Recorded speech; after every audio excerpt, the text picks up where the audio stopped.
Capítulo 14, a partir do versículo 1, diz assim a palavra de Deus: São estas as heranças que os filhos de Israel tiveram na terra de Canaã. O que Eleazar, o sacerdote, e Josué, filho de Num, e os seus cabeças dos pais das tribos dos filhos de Israel, lhes fizeram repartir, por sorte da sua herança, como o Senhor ordenara por intermédio de Moisés, acerca das 9 tribos e meia. Porquanto às 2 tribos e meia já dera Moisés herança além do Jordão, mas aos levitas não tinham dado herança entre seus irmãos. Porque os filhos de José foram 2 tribos, Manassés e Efraim. Aos levitas não deram herança na terra, senão cidades em que habitassem, e os seus arredores para o seu gado e para a sua possessão. Como o Senhor ordenara a Moisés, assim fizeram os filhos de Israel e repartiram a terra. Versículo 6.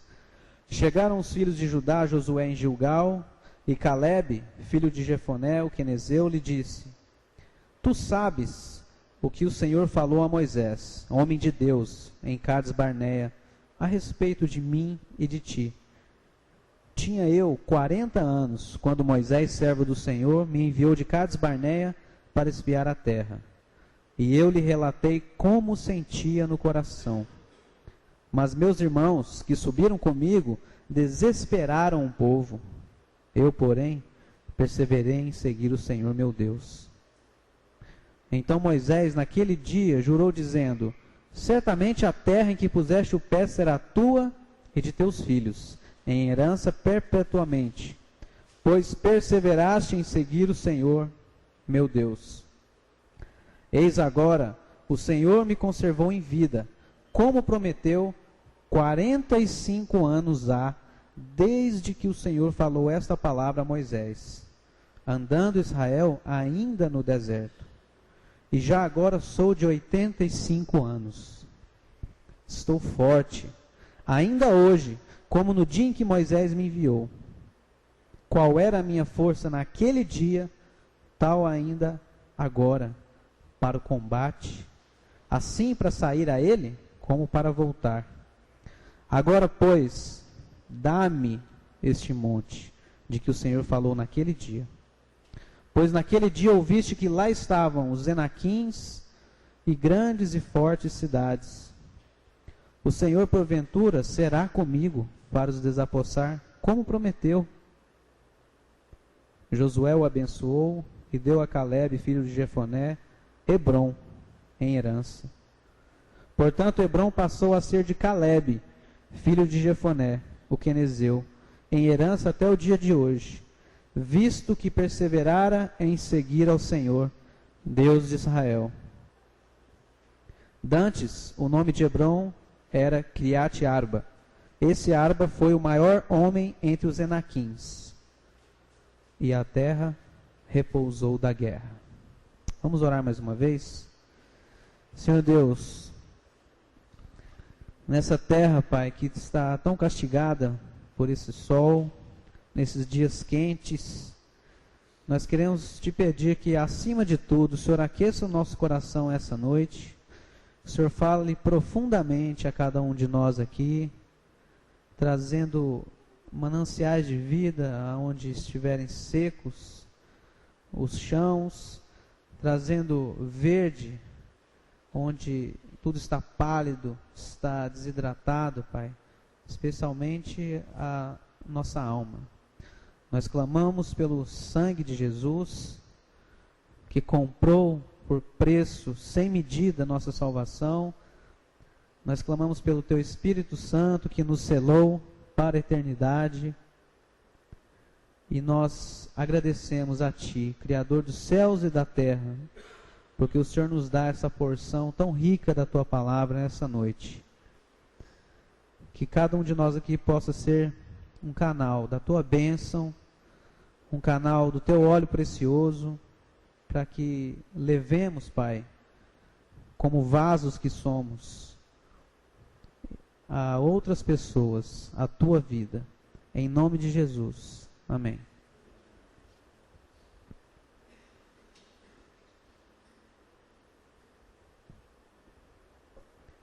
esse texto aqui é um texto muito inspirador. Talvez, quando se fala de Caleb, é a passagem que mais marca, uma das mais marcantes na vida desse homem de Deus. Caleb, que foi o melhor amigo de Josué, o grande general de Israel, que certamente Josué não seria o general que foi sem a presença desse homem na vida dele. Josué talvez não teria sido a inspiração para os generais que viriam em Israel, especialmente as guerras que Davi travou. Certamente ele se espelhou muito na vida de Josué. E Caleb era o braço direito dele, um homem incrível, um homem cheio de vigor, cheio de alegria, um homem que caminhou com o Senhor e foi poupado de ser ceifado ainda no deserto, como muitos dos seus contemporâneos, porque ele resolveu no seu coração empenhar-se em servir ao Senhor. Então, o Caleb da Bíblia é realmente um espelho para as nossas vidas. E depois a gente vê a história da família desse homem, como eles deram continuidade àquilo que seu pai plantou. A gente vê que aqui foi um homem de Deus, sem uma faísca de confusão em nenhum momento. Esse texto aqui do capítulo 14, ele passa a narrar de forma um pouco demorada a divisão da terra de Canaã. Então os irmãos lembram que o povo de Israel foi por centenas de anos escravo dos egípcios, e Deus levanta um libertador, Moisés, que os tira da terra do cativeiro, e eles poderiam ter feito uma viagem curta e objetiva, porém a murmuração e o pecado não deixou que esse povo chegasse logo ao objetivo. Muitas vezes é assim que Deus nos trata, muitas vezes, né? Ele nos dá uma tarefa dificílima, mas ela vai ser objetiva. E a gente se perde às vezes nas nossas próprias murmurações. Aproximadamente no ano de 1443 a.C., então esse povo atravessa o Mar Vermelho, ali perseguido pelos egípcios, e um dos maiores milagres da história envolvendo uma multidão acontece, que é a abertura daquele mar, onde milhões de vidas são salvas por aquele milagre de Deus, e ao mesmo tempo milhares de vidas são ceifadas do outro lado, no exército de Faraó. E como diz Paulo em 1 Coríntios 10, 2, a partir daquele momento o povo hebreu ganha identidade nova, né, e passa a ter aquela identidade povo de Israel mesmo. E Paulo faz lá em 1 Coríntios 10, 2 uma alusão ao novo nascimento. Então é um novo nascimento desse povo nesse momento, como se fosse um batismo. Cerca de 39 e 40 anos depois, eles finalmente atravessam o Rio do Jordão. Deus faz uma mudança, aquela geração já não mais existe, com exceção de Josué e Caleb. E eles atravessam o Jordão. E segundo Hebreus 4:8, aquele foi o momento em que o povo ganha descanso daquele tempo de provação. E nós temos um simbolismo muito grande, então, de um derramamento na vida de Israel agora. Dessa vez eles estavam efetivamente dentro da terra de Canaã. Atravessar o Mar Vermelho foi só deixar o mundo que eles conheciam, o Egito. Atravessar o Jordão é como se agora sim, fechou-se esse ciclo, eles estão dentro da terra. A vida cristã só é abundante quando encaramos os desafios. Quero meditar com os irmãos nesse tema hoje. Quem quer os gigantes? Depois de 7 anos de guerra, depois que eles atravessaram o Rio Jordão, ainda vieram mais 7 anos de guerra. Finalmente eles conseguem parar e começar a divisão efetiva da terra. Algumas tribos ficaram aquém do Jordão. A Bíblia cita: Rúben, Gade e Manassés já tinham recebido parte dessa porção antes deles atravessarem o Rio Jordão. Os levitas, vocês vejam aqui no versículo 4 e 5, versículos 4 e 5, eles não receberam terra, porque eles não tinham terra específica. Receberam algumas cidades, porque os levitas eles partilhavam da riqueza da nação como um todo, que ainda não estava consolidada. Calebe aparece aqui então nesse fantástico diálogo com Josué. Então nós estamos aqui num momento de 45 anos, mais ou menos, depois da saída do Egito. Calebe, cujo nome significa destemido, ousado, é a mesma raiz que é usada para construir o nome Cão na Bíblia. Essa é a característica de Calebe.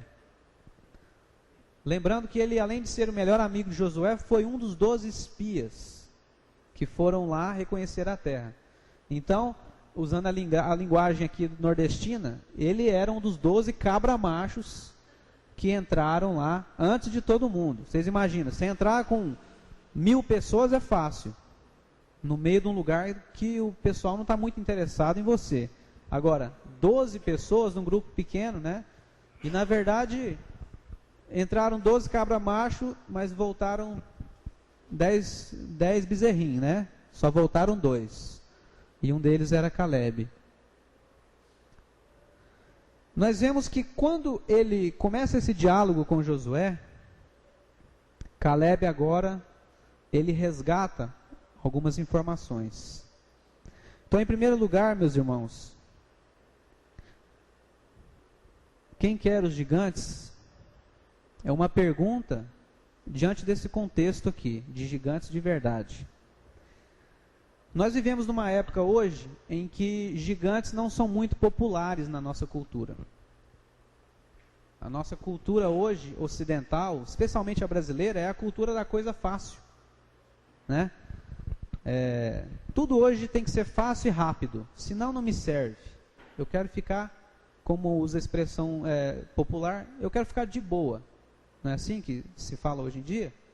Então nós somos a geração da comida rápida, do sedex, do sexo antes do casamento, de dirigir antes de tirar a carteira, comida de micro-ondas, né, tudo plastificado, você põe lá dentro, sai um troço que você nem sabe de onde que veio, Wi-Fi, torpedo, faculdade em 1 ano, ninguém mais quer investir no trabalho, né? Não, quero tudo rápido. Essa é a nossa geração. Agora, olhem para a vida desse homem aqui.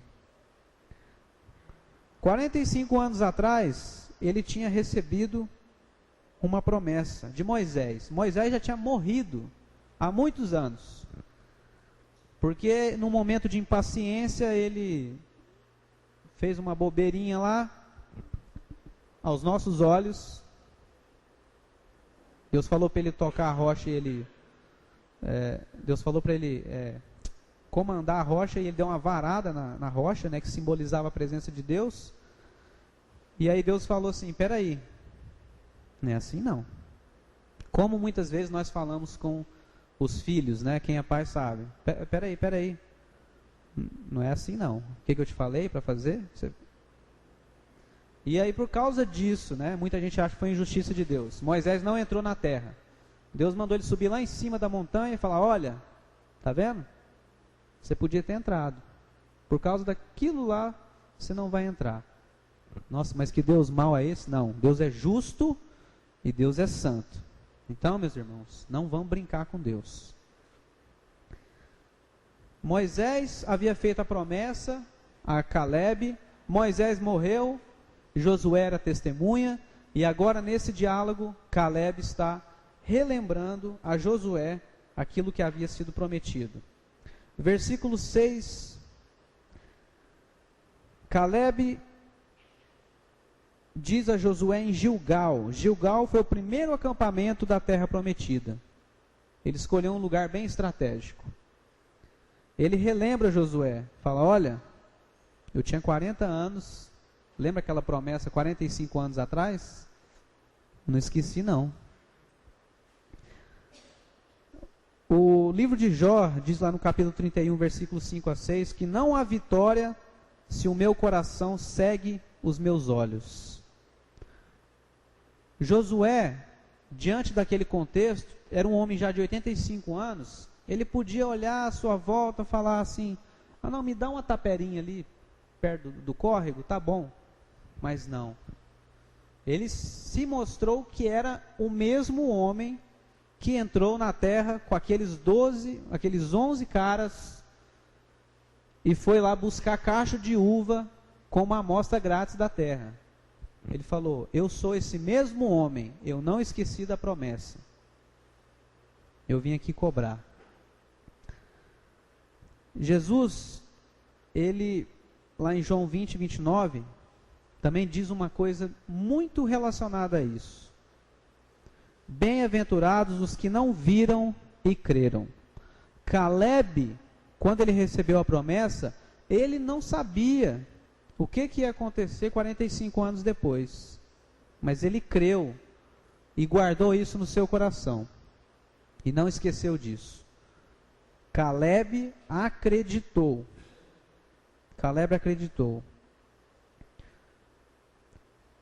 Ele creu, os anos não levaram essa fé do coração dele, os anos não levaram o vigor que ele tinha, não necessariamente fisicamente, também, mas na alma, em confiar na promessa do Senhor.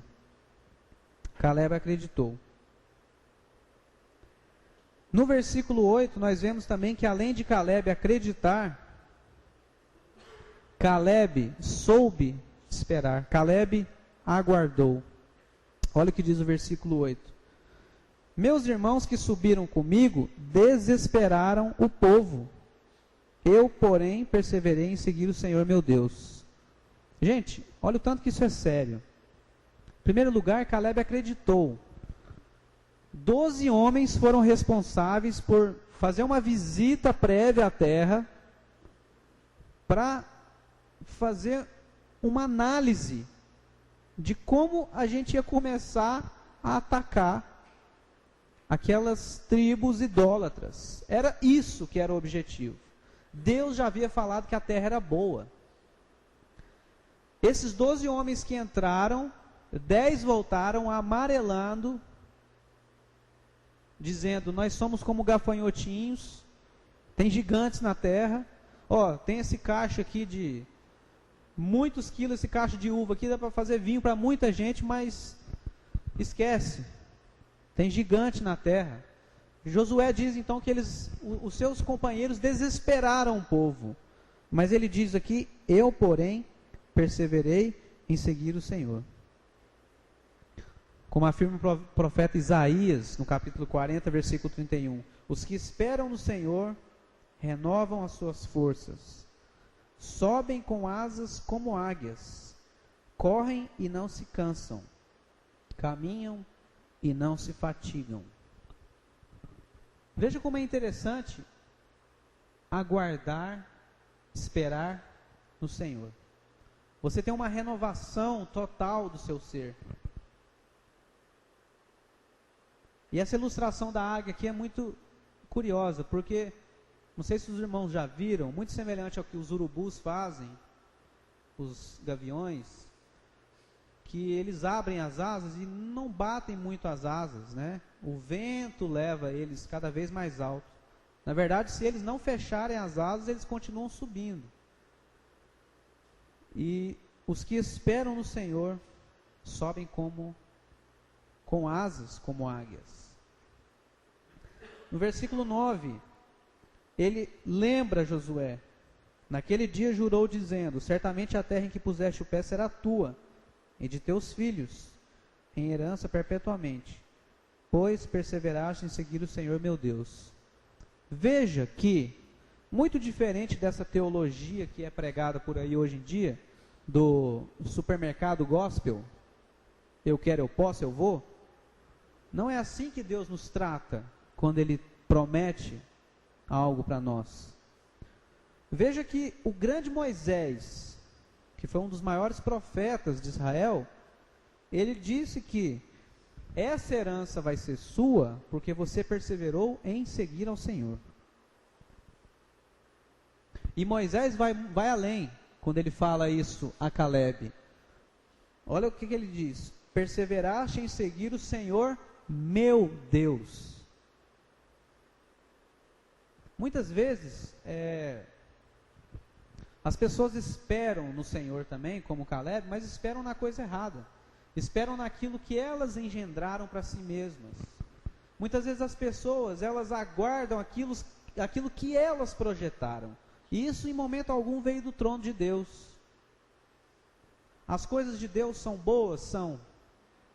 Mas elas não são o que a gente vê por aí hoje, esse positivismo, né? Outro dia alguém mandou uma mensagem para o pessoal lá na internet, dizendo mais ou menos assim, que oração era assim, eu não dou conta, eu vou tentar, eu posso, eu vou, não sei o quê. E essa insistência, ela não tem nada a ver com as promessas de Deus. Veja que quando Moisés diz isso para Caleb, ele deixa claro: a herança será sua perpétua, porque perseveraste em seguir o Senhor meu Deus. Ou seja, Caleb, você tem uma herança no Senhor. Eu sei o que eu estou falando, porque a sua fé eu compartilho. Você tem fé no meu Deus. Não é um Deus que eu ouço falar, não, é o meu Deus. Eu vi maravilhas com esse Deus. Eu sei o que eu estou falando. Hebreus 10:36 diz que, com efeito, tendes necessidades de perseverança, para que, havendo feito a vontade de Deus, alcanceis a promessa. Vejam que fazer a vontade de Deus, perseverar no Senhor, está ligado diretamente com herança. Que herança é essa? Eu quero uma mansão na praia, então eu vou servir a Deus para ganhar essa mansão na praia. Não. As heranças do Senhor, elas são plantadas em nosso coração por Ele mesmo. Mas como que eu sei isso? Intimidade com o Senhor. Não dá para explicar, não tem uma fórmula. Eu ouvi muitas vezes, quando eu morava em Goiânia, tinha uma turma lá de uma determinada igreja, de um pastor aí que adora pregar a foto dele na fachada, que ele contou lá um dia o testemunho de fé maravilhoso, que ele passava no trabalho dele e via um carro bonito, um carro novo do ano lá, última geração, banco não sei o que, som não sei o que, e ele passava e colocava a mão no carro e ficava: oh Deus, esse carro vai ser meu um dia, esse carro vai ser... E essa era a grande oração dele, era essa. Quer dizer, ele cobiçava o carro do outro em oração, né? Essa é a mentalidade do povo de hoje em dia. E olha o que Deus fala para Josué: a terra em que você pisou vai ser sua, porque você perseverou em servir o Senhor. Não tem nada a ver com cobiçar o bem do outro. Veja a diferença. E aí vocês vão entender por que o negócio é mais louco ainda aos nossos olhos. Versículo 10: eis agora o Senhor me conservou em vida, como prometeu 45 anos há, desde que o Senhor falou essa palavra a Moisés, andando Israel ainda no deserto, e já agora sou de 85 anos. O cara entrou lá dentro da terra, o povo estava no deserto ainda. Olha o que ele está falando, gente. Tanto que isso é profundo. Ele foi lá em Hebrom, diz a palavra do Senhor, buscou a uva lá naquela região. Aquela uva que eles trouxeram foi da região de Hebrom, e aquilo foi a amostra grátis que eles deram para o pessoal. Gente, a terra é demais. E os outros 10 falando: não, tem gigante, está cheio de gigante. Eles, olha, mana leite e mel nessa terra. E os caras falando, nós vamos morrer, não vão sobrar nada de nós. E eles, é a terra do Senhor, é a terra da promessa. Isso é caminhar com Deus. Versículo 11, estou forte ainda, hoje, como no dia em que Moisés me enviou. Qual era a minha força naquele dia? Tal ainda agora, para o combate, assim para sair a ele como para voltar. Gente, Deus planta sonhos no nosso coração, muitas vezes, e eu quero tirar um pouco o foco disso, para trazer o foco para o serviço da vontade dEle.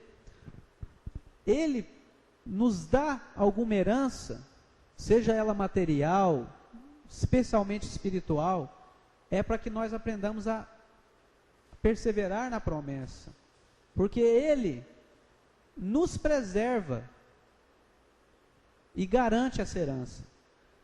Filipenses 1,6, olha o que Paulo diz: estou plenamente certo de que aquele que começou boa obra em vós, há de completá-la até o dia de Cristo Jesus. Muitas vezes nós desanimamos na caminhada, né? O ano de 2010, 11, quando eu e minha família mudamos aqui para Morrinhos, foi um ano muito difícil para nós, em vários sentidos, mudança de cidade, ficar longe de família, algumas questões financeiras, filho novo, e foi um ano de muita perseverança, muita luta, e esse ano tem sido um ano muito abençoado. Esse ano, até a gente tem que vigiar mais, porque Deus tem derramado muitas bênçãos na minha casa, né?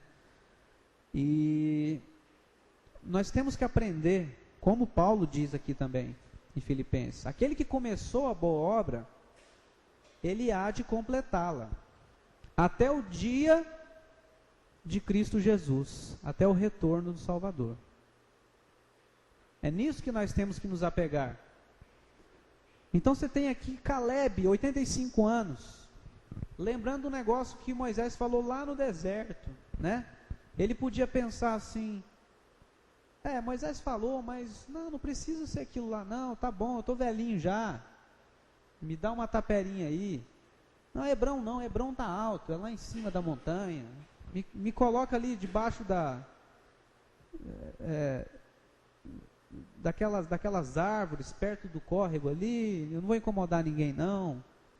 Não. Caleb, ele aguardou de tal forma a herança do Senhor, que ele não se esqueceu dela. Muitas vezes nós pedimos um trabalho, filhos, um bem, uma conquista, e aí Deus vai chegando a hora dele nos abençoar, a gente sabe que está chegando, e a gente vai como se fosse diminuindo, se é que a gente podia dizer assim, a herança que o Senhor nos deu. Nós nos tornamos deprimidos diante do Senhor, se é que isso é possível. Eu tinha muita fé quando era novo. Nossa, eu ia em acampamento, e eu fazia isso e aquilo. E aí a nossa vida muda um pouco, um contexto, e a gente começa a falar, aquele tempo não volta mais. Aquela igreja não existe mais. Aquele jeito que a gente louvava. Aí o pessoal começa até a falar da Bíblia, né? Até a Bíblia que eu li era mais, agora mudaram, tem esse tanto de versão, parece que a Bíblia... Não, gente, a palavra do Senhor não muda, a herança do Senhor não muda. Caleb não só acreditou, Caleb aguardou. E Deus preservou a vida desse homem para ele poder ver a herança dele diante do Senhor. Uma pesquisa feita há alguns anos atrás, diz com mulheres que frequentavam igrejas, diz o seguinte: mulheres que abandonam suas atividades religiosas têm 3 vezes mais chances de sofrer ansiedade, depressão e alcoolismo, segundo o estudo conduzido por pesquisadores americanos. Outro estudo diz o seguinte: pessoas religiosas vivem de 2 a 3 anos a mais, diz o estudo, em média. Participar de uma comunidade religiosa ajuda a pessoa a dar sentido à própria vida. É claro que esses homens, quando fazem essas pesquisas, eles não veem o que está por trás disso, né? Eles veem placa de igreja, eles veem comunidade religiosa, mas a Bíblia deixa claro: aquele que começou a boa obra em nós há de completá-la até o dia de Cristo Jesus. Como Caleb diz aqui no versículo 11: estou forte ainda hoje, como no dia em que Moisés me enviou. Caleb acreditou na promessa do Senhor. Caleb, ele aguardou a herança do Senhor. Mas agora chegamos num ponto crucial da vida desse homem, que tinha tudo para ter relaxado. Ele tinha tudo para falar assim: não, assim tá bom. Não precisa ser isso tudo não. Estou feliz, estou tranquilo, com pouco. Caleb, gente, é o exemplo do cara que mediocridade para ele estava longe. Ele não queria, mais ou menos não servia para ele. Se Deus falou, vou te dar completo, ele falou, então é completo. Por que eu digo isso, gente? Muitas vezes, Deus quer fazer você crescer para poder abençoar o outro, para poder ter uma palavra que vai transformar a vida de uma pessoa, não para ela ter um chilique gospel, mas para ela caminhar com Jesus, para ela começar a olhar a sua vida como testemunho e não o seu discurso. E às vezes Deus fala, para funcionar, a bênção é essa. Aí você quer uma pontinha da bênção. Entende o tanto que isso é sério? Para você poder ter uma ação completa em determinada área da sua vida, muitas vezes Deus vai dar para você um emprego estranho, num lugar com gente estranha. Muitas vezes Deus vai permitir que você passe pelo mesmo caminho por muitos anos, porque Ele tem um objetivo para você naquele lugar. Deus vai permitir que você frequente um supermercado, uma padaria, uma igreja, para Ele poder usar você em determinada coisa.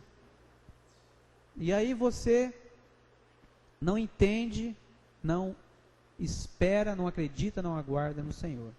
Caleb não só acreditou e aguardou no Senhor, mas Caleb, ele afrontou em nome do Senhor.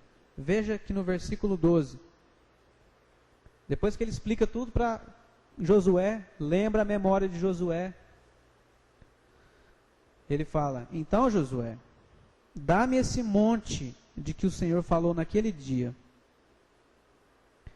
pois naquele dia ouviste que lá estavam os Enaquins, e grandes e fortes cidades. O Senhor porventura será comigo para os desapossar, como prometeu. Percebam que o que Josué estava pedindo era a herança do Senhor, sim, mas era um negócio complicadíssimo. Para os nossos olhos, Deus tinha dado um pepino para ele. Falou, servo abençoado, né? Fico pensando hoje em dia. Você vai ganhar uma bênção do Senhor, mas olha só, que beleza, olha que condomínio, é uma montanha, é uma pirambeira, cheia de cidade fortificada, e quem mora lá dentro são gigantes.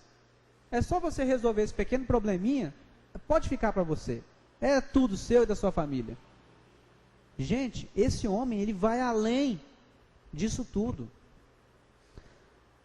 Aquele lugar era o último reduto dessa complicação de Canaã. Gigantes, Enaquins. Ninguém queria ir para lá. Não tem problema. O cara da bênção chegou. Opa, é ele aqui, ó. Se Caleb não resolvesse tomar posse da sua herança, gente, aquele espinho ia ficar na vida de Israel por muitos anos, como aconteceu em situações pontuais. Dá-me esse monte. Os irmãos lembram que quando Abraão chega na terra, ele que foi o patriarca, que originou essa turma toda, ele foi, um dos lugares que ele firmou um altar foi lá em Hebrom. E lá em Hebrom, onde ele adorou ao Senhor, foi também um momento de decisão na vida dele. Crise familiar profunda. Os servos dele em crise com os servos de Ló. E ele fala, meu sobrinho, pode escolher para onde você quer, se você for para lá eu vou para cá, eu não quero é encrenca. E Ló escolheu o caminho mais fácil. Ah, eu quero o vale, é plano, é verdinho, lá já tem cidade, não vou precisar me preocupar com isso, já tem supermercado lá, já tem feira livre, que beleza.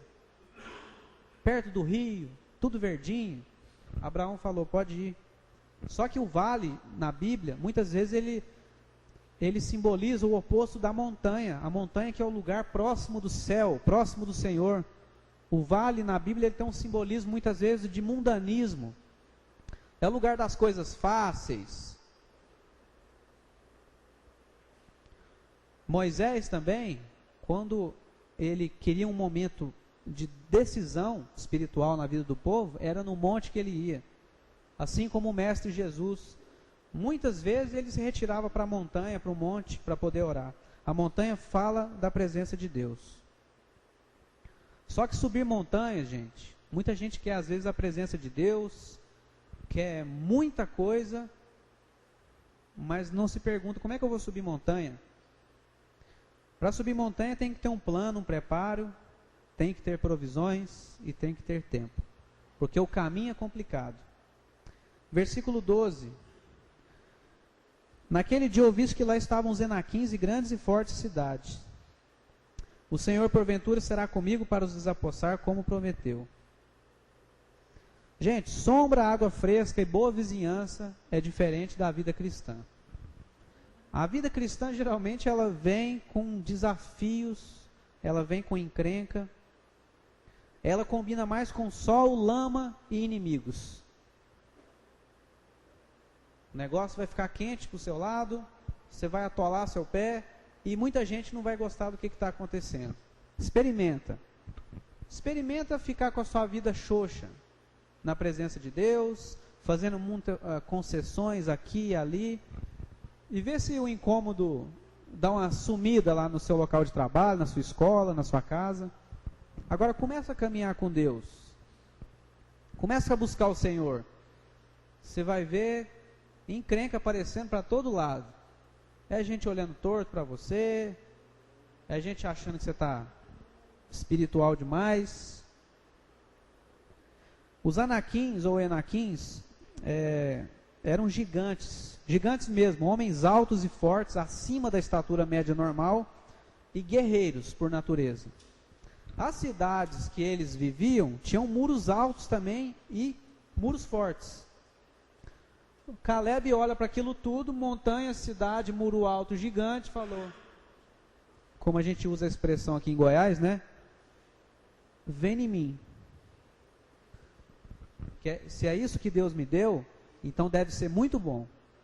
E esses caras não vão ficar aí em cima. Dá-me esse monte. O Senhor será comigo para desapossar os gigantes. Foi assim que Davi encarou o gigantão, Golias, que provavelmente era meio parente dessa turma também. O que Davi disse para Golias? Eu vou contra ti em nome do Senhor dos Exércitos. 1 Samuel capítulo 17. Gente, se é lá que Deus te quer, mas tem gigante, tem cidade forte, então vai, mas não vai em seu nome não, vai em nome do Senhor. Vai em nome do Senhor. Olha o que diz o versículo 3, então. Josué o abençoou e deu a Caleb, filho de Jefoné, Hebrom em herança. Portanto, Hebrom passou a ser de Caleb, filho de Jefoné, o quenezeu, em herança até o dia de hoje, visto que perseveraram em seguir o Senhor Deus de Israel. Dantes o nome de Hebrom era Kiriat Arba. Este Arba foi o maior homem entre os Enaquins, e a terra repousou da guerra. Meus irmãos, Caleb acreditou e foi abençoado. Caleb aguardou no Senhor. Ah, mas está demorando demais, 45 anos. Era a hora de Deus. Recebeu Hebrom como herança. Caleb afrontou aquilo que estava entre a bênção de Deus e ele e sua família. Veja que ele mudou a história daquele lugar. Os irmãos percebem que o texto não enfoca a guerra para destruir aquela cidade e aqueles gigantes. O texto não enfatiza isso, mas fica claro que isso aconteceu. Ele mudou a história daquele lugar. Olha a última parte do versículo 15. E a terra repousou da guerra. A última guerra travada, mais importante, foi quando Caleb recebeu a sua herança. A partir dali, aquele lugar não passou a ser um lugar assombrado, de coisa esquisita, de gigante, não. Hebrom futuramente se tornou uma das cidades de refúgio de Israel, onde as pessoas podiam ir para fugir das penas capitais, das penas máximas que a lei exigia. Se tornou um lugar de referência de paz, quando era um lugar de referência de mal e destruição. Meus irmãos, nós temos crido na palavra de Deus, ou ela perdeu o sentido para nós? Nós temos esperado no Senhor, ou esse tempo do nosso relógio tem sido maior do que o tempo de Deus? Nós temos subido a montanha, ido atrás de gigantes, ou nós estamos como aqueles 10 espias? Deixa para lá, assim tá bom? Não precisa, tá ótimo. E retomo aqui mais uma vez a pergunta do tema de hoje: quem quer os gigantes? Muitas vezes a bênção do Senhor vem assim. No pacote vem gigante também. E aí? Ah, não, isso aqui não pode ser de Deus. Não, e esse muro na frente? E esse exército? E é gigante também. Não, isso aqui é do demônio. Não, meus irmãos. Aquilo que vem de Deus não é necessariamente suave demais. Pelo contrário, geralmente envolve muitos desafios. É mais fácil ficar como Manassés, Ruben, Gade, do lado de lá do Jordão. Essas 2 tribos e meia chegaram na beirada do rio e falaram assim: ah não, aqui tá bom para nós, para que atravessar esse rio? Já vamos pegar um pedacinho aqui.